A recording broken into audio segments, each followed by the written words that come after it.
सुमन अपने कमरे में लेटी हुई थी। उसको लाइट बंद करके सोने की आदत थी। उस दिन भी सुमन लाइट बंद करके बिस्तर पर लेटी चैन की नींद सो रही थी। अचानक उसको एहसास हुआ कि उसके कमरे में कोई आया है, लेकिन कमरे में अंधेरा होने की वजह से उसे कुछ साफ नहीं दिखाई दे रहा था। उसने धीरे से आवाज लगाई, कौन है? पर बदले में कोई आवाज नहीं आई। सुमन ने जल्दी से अपने कपड़े ठीक किए और लाइट का स्विच ढूंढने लगी। तभी उसे एहसास हुआ कि किसी ने उसके कमर पर हाथ रखा है और वह धीरे धीरे करके सुमन के ऊपर हाथ फेरने लगा। सुमन घबरा गई थी।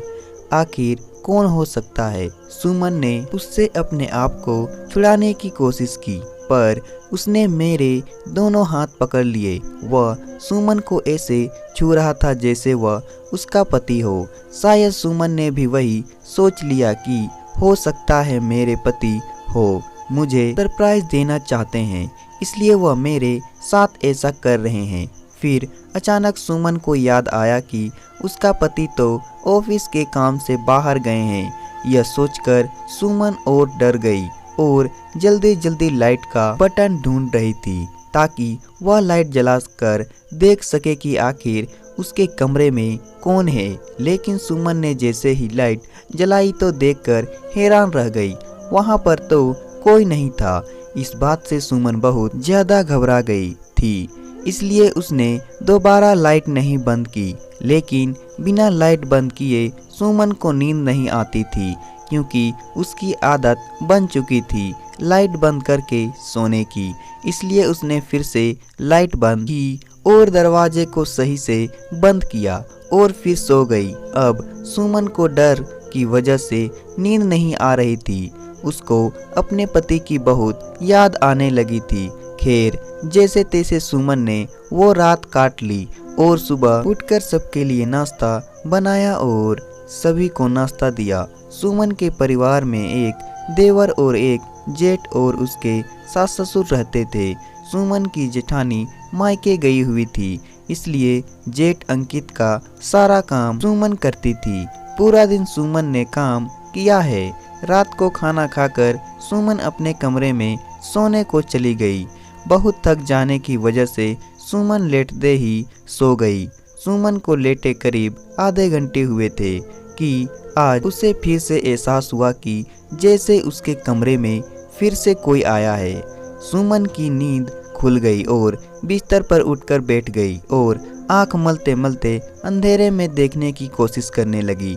घबराहट के मारे उसका गला सूख गया था कि तभी किसी ने उसके पैर पकड़ लिए। वह धीरे धीरे मेरे पैरों को सहला रहा था। सहलाने की वजह से सुमन को मजा तो आ रहा था, लेकिन साथ में उसे डर भी लग रहा था। सुमन ने अपना पैर छुड़ाते हुए अंधेरे में ही पूछा, कौन हो तुम? पर उधर से कोई आवाज नहीं आई। मैं फिर से जल्दी से लाइट ऑन करने के लिए जाने लगी कि तभी उस आदमी ने मुझे अपने बाहों में भर लिया और मुझे वापस बिस्तर पर बिठा दिया। और धीरे धीरे वह ऐसी हरकत कर रहा था जिससे मुझे अपने पति की याद आ रही थी और एक तरफ से मुझे गिर भी हो रहा था। पता नहीं कौन मेरे साथ यह सब कुछ कर रहा था। सुमन अपने आप को छुड़ाने के लिए हाथ पैर चलाने लगी। आवाज लगाकर घर वालों को बुलाना चाहा, पर उसने मेरे मुंह पर हाथ लगा दिया। उसके बाद मैंने उसे जोर का धक्का दिया और खड़ी होकर लाइट ऑन कर दी। जैसे ही सुमन ने उस आदमी को देखा तो उसके पैरों तले से जमीन खिसक गई, क्योंकि उसके सामने उसके जेठ खड़े थे। मैं जेठ से कहा, तुमको शर्म नहीं आती? मैं तुम्हारे भाई की बीवी हूँ और यह तो भाई के समान होता है। सुमन की बात सुनकर अंकित सुमन के करीब आने लगा और कहा, तुम्हें तो पता है मेरी बीवी मायके गई हुई है, इसलिए मैं अकेला हो गया था। देखो ना मुझे कितनी तड़प है, और तुम भी तो अकेले हो। इस चार दीवारी के अंदर जो होगा किसी को पता नहीं चलेगा।